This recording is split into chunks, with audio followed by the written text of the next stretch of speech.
Hey everybody, welcome back. My name is Abby. I'm with Fitness is Medicine. Today we're going to do another great workout you can do in your home, full body strength training and balance training with minimal equipment and minimal space. Remember to come into these workouts warmed up and ready to move. 5 to 10 minutes of a cardio workout just to get your heart rate up, your muscles and joints warmed up and ready for movement, and your mindset ready for movement. Okay, so today you're going to need one kind of maybe a little bit lighter dumbbell, a medium weight, and a bench. So if you don't have a bench, you can use the side of your bed, you can use the side of your sofa, a coffee table, something like that. And then a little bit set of heavier dumbbells if you have them, medium to heavy, and a small ball, like either a throw pillow or a small playground ball, something like that. And I think that is all we're going to need. So here we go. Let's use this bench. If you don't have a bench, like I said, use the side of your bed or a sofa or something. Put the same side, knee and hand, on the bench. You want a nice flat back, so don't start like this or similarly like this. Good flat back, head in line. We're going to do a reverse fly with one arm. So you're going to lift that arm out to the side. You're going to find that you want to keep your tummy really tight here. Breathe to help stabilize and balance as you pull that weight away from center. 2 more. 9 and 10. Good.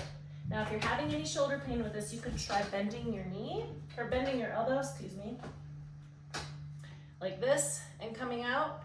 That gives you a little bit shorter lever. Or grab a lighter weight. This one's actually is a little bit harder than it seems. 6, tighten that tummy. 7, also remember you can, even if you're partway through, you can change that lever length by bending your elbow just a little bit. 1 more. And rest, good. Okay, I'm gonna put my weight up and get my bench out of the way.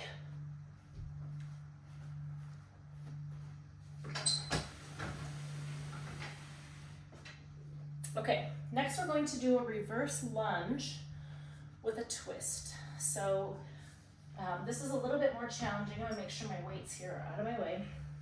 Stand next to something you can hang on to.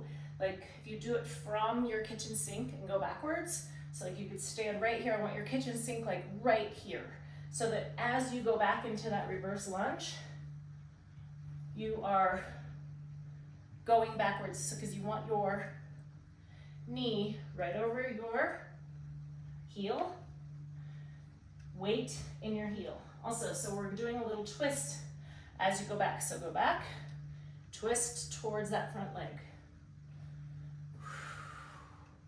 Now, of course, you can hold on to a weight here if you don't need balance. I'd rather have you do this with balance if you need it, then put yourself in a compromised position. Twist.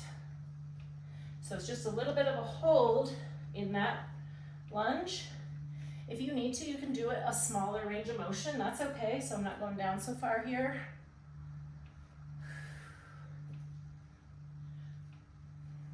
Breathe, keep those shoulders down. 9. 1 more each side. If you're having any knee pain, take that range of motion a little slower, but make sure you're back. Make sure when you look down, you can see your toe. Okay, good. Next, we're going to lower down to the ground, onto your hands and knees to start. Now, we're going to do a beast side crawl. So what this beast looks like is that you're on your hands and knees. I've got my toes curled under here so that I can come up onto my toes and off of my knees. And that's considered the beast position. So here, and I want you to go 2 to the side and then 2 back.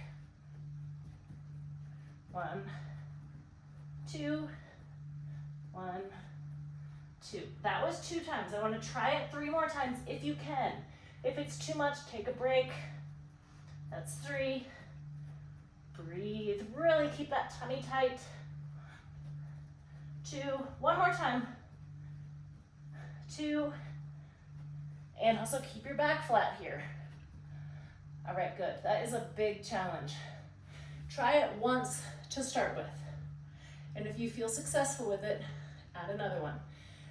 This one, you really want to think about keeping that back flat right here. It's common to kind of get up here and move, which makes it easier, but also it kind of can put your back at a little bit of a compromised position. So really try to stay in that position and move. If you can't, see if you can hold this position for just a little bit and then come back down. So varying levels there, try that and see how it goes. Okay, now we're gonna lie down. Actually, we're gonna stand back up.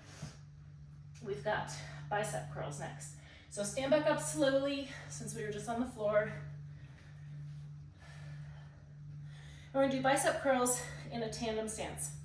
Or you can stand on discs or a balance pad or something like that. Now I want you to go up normally, and then we're going to go 1, 2, 3, 4. Up, 1, 2, 3, 4. Now think about those elbows going all the way straight at the bottom. Up. Working slowly on the way down, controlling and resisting gravity. That eccentric motion makes those muscles even stronger. And commonly, people like to stop maybe here, or sometimes even shorter with bicep curls, and then go back up. I think most people don't realize that they're doing it. It's just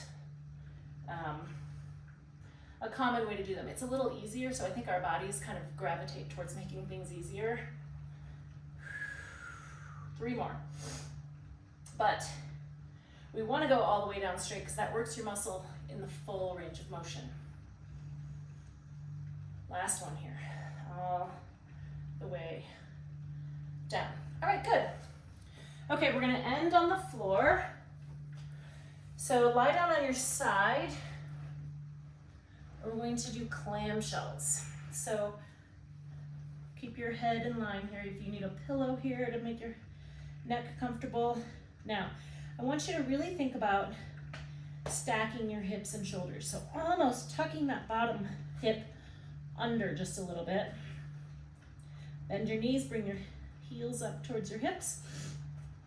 This is a smaller range of motion than most people do. So this clamshell here is a pretty small range of motion. I don't want to way open my hips and pull it like that. Again, it's not going to hurt you, but you're also not getting the effectiveness that you need. You're taking the time to do it, you might as well make it effective. This is kind of all the further I can lift it in this position. 9, and it really isolates that glute much more than if you're here and you're going like this. You're not really getting it. You're getting a lot of other things coming into play. Like I said, you're not going to hurt yourself, but it's not as effective. So get into your position. Think about tucking that bottom hip under. Bring those knees up, heels up towards your hips. Keep your feet together. If you're not feeling it after the first 4 or 5, kind of readjust. Really think about almost this hip is back further. And that'll probably get you into the right position. And 10. Okay, good. Now we're going to stay on the ground. I've got my small little ball here that I talked about. We're going to do double knee lifts. So you want to lie down on the ground. Put that ball in between your knees. Give it just a touch of a squeeze as we're doing this. So I want you to first of all think about flattening your back to the floor. You're going to lift your knees towards your nose. Slowly put them towards the floor, but don't set them back down. And this position right here is where it's the hardest to keep your back flat. Keep those knees bent. 5, like I said, just a little bit of a squeeze here, just holding it there. Breathe. 8, 9, and 10. Okay, good. All right, go through all of these 1 or 2 more times. Add a little bit of a cardio, get that heart rate back up. Make it a great calorie burn, good full workout. When you're finished, do a good cool down and stretch. If you have any questions or need any modifications, please feel free to reach out. You can leave a message in the comments, or you can reach out to me privately. Other than that, have a great workout, and we'll see you next time. Thanks, everybody.